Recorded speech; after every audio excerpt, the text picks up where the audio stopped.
இன்றைக்கி தேதி 12/12/2021.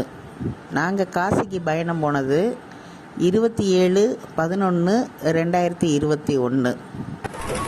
நவம்பர் மாதம் சாயங்காலம் பொதுவாகவே சீக்கிரமாக இருட்டிடும்.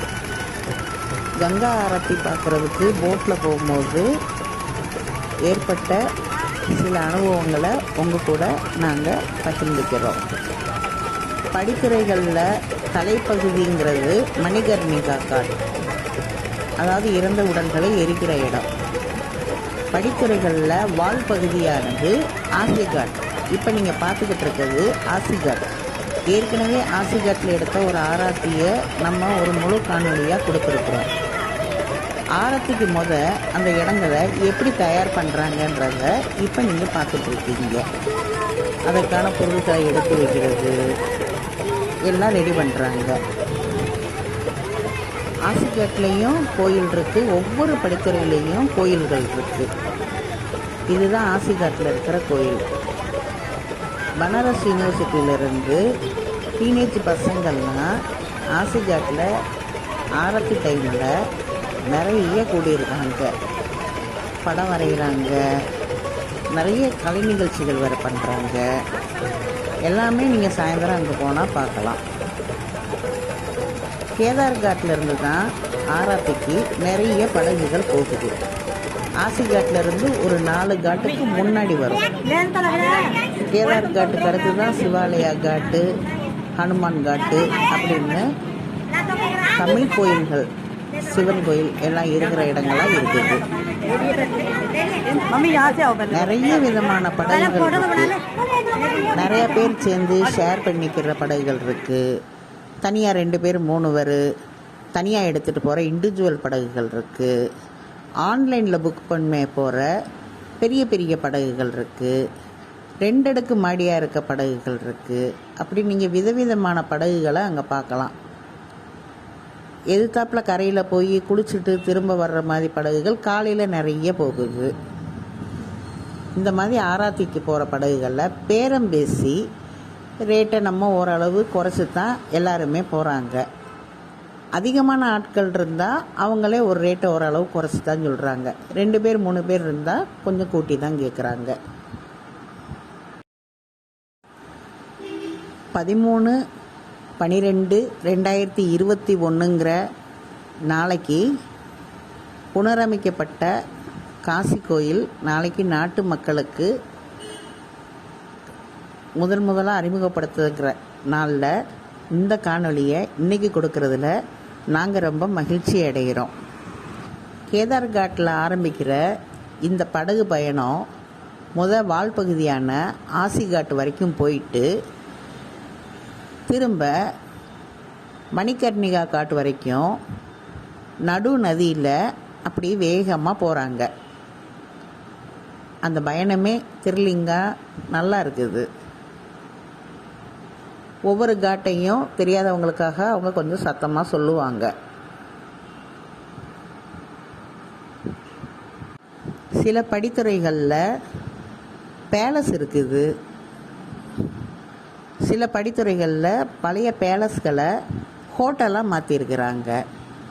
எல்லாமே மின்விளக்கு அலங்காரத்தோட நம்ம நடு நதியில் படகுல போகும்போது பார்க்குறதுக்கு ரொம்ப ரம்மியமாக இருக்கும். கலர் கலரான மின்விளக்கு அலங்காரங்கள், ஜில்லுன்னு நதி தண்ணி, படகு பயணம் எல்லாருக்குமே ஒரு கனவு மாதிரி தான் இருக்கும்.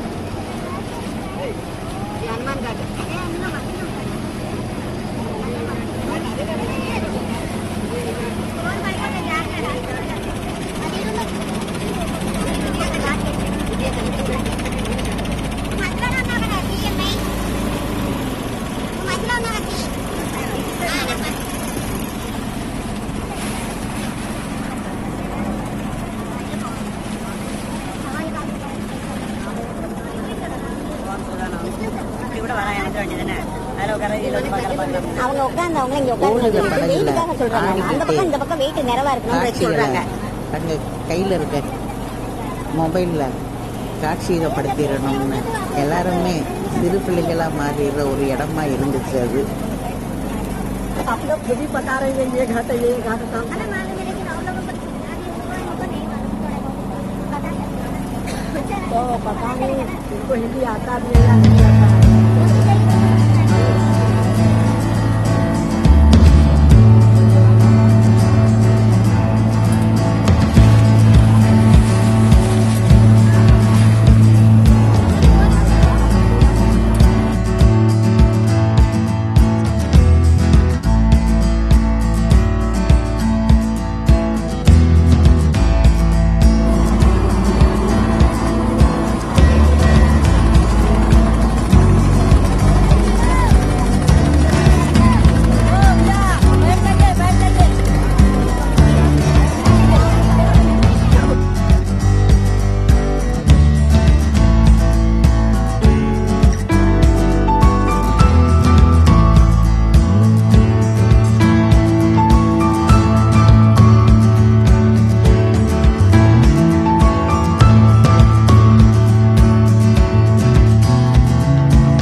படித்துறையோட தலைப்பகுதியான மணிகர்ணிகா காட்டுக்கு வந்துட்டோம். தூரத்தில் வெளிச்சம் கும்பல் கும்பலாக 4 இடம் 5 இடத்துல பெருசாக தெரியும் போதே நீங்கள் சுதாரித்து நினச்சிருப்பீங்க. ஆமாங்க, இங்கே தான் இறந்த உடல்களை எரித்து அவங்க டிஸ்போஸ் பண்ணுறாங்க. அந்த தூண் மாதிரி தெரிகிறது எங்க தஸ்வே ஸ்மக் காட்.